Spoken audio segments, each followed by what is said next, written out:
Regulation Nation raises its ugly head for the buy here, pay here consumer.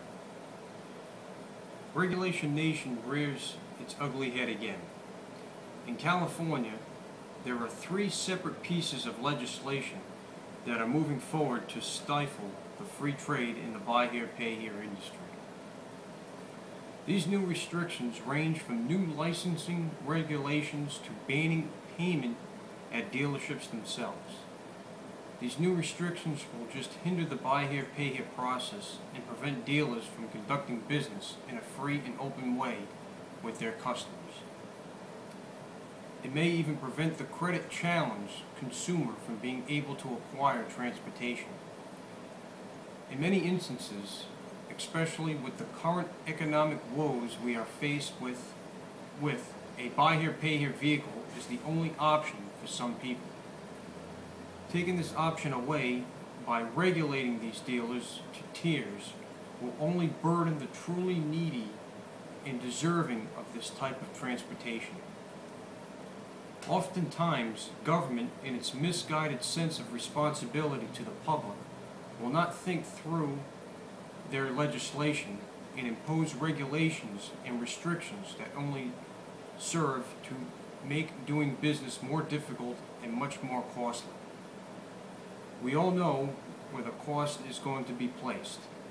That's right, on the customer. What these legislators, all Democrats by the way, fail to realize is that people are thinking, rational beings capable of making life choices on their own. They do not need another law or government agency forcing them to do something in order to live their lives. More regulation and restriction only serve to add to the cost of acquiring another vehicle. It will raise payments and restrict dealers' leniency in lending. Are people that out of touch with the car buying experience that they cannot make choices for themselves? Government involvement normally brings unwelcome bureaucrats mandating what you can and cannot do. If a person does not like a deal presented by the buy here, pay here dealer, then he has a simple solution to that issue.